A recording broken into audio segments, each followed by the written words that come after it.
The Smiling Man. About 5 years ago I lived downtown in a major city in the US. I've always been a night person, so I would often find myself bored after my roommate, who was decidedly not a night person, went to sleep. To pass the time, I used to go for long walks and spend the time thinking. I spent 4 years like that, walking alone at night, and never once had a reason to feel afraid. I always used to joke with my roommate that even the drug dealers in the city were polite. But all of that changed in just a few minutes of one evening. It was a Wednesday, somewhere between 1 and 2 in the morning, and I was walking near a police patrol parked quite a ways from my apartment. It was a quiet night, even for a weeknight, with very little traffic and almost no one on foot. The park, as it was most nights, was completely empty. I turned down a short side street in order to loop back to my apartment when I first noticed him. At the far end of the street, on my side, was the silhouette of a man, dancing. It was a strange dance, similar to a waltz, but he finished each box with an odd forward stride. I guess you could say he was dance-walking, headed straight for me.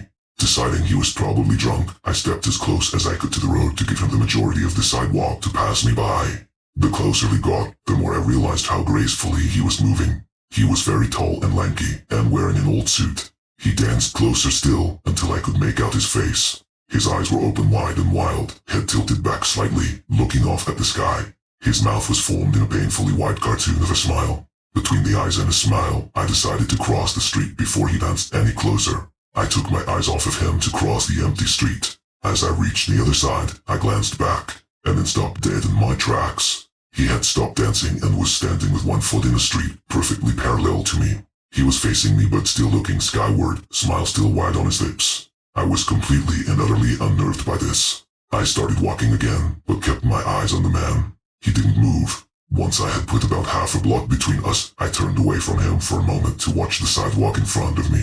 The street and sidewalk ahead of me were completely empty. Still unnerved, I looked back to where he had been standing to find him gone. For the briefest of moments I felt relieved, until I noticed him. He had crossed the street and was now slightly crouched down. I couldn't tell for sure due to the distance and the shadows, but I was certain he was facing me.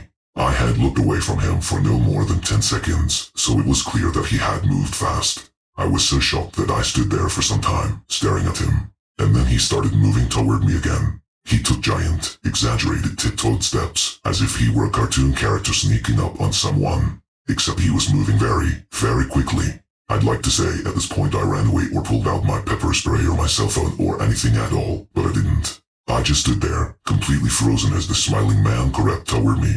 And then he stopped again, about a car length away from me. Still smiling his smile, still looking to the sky.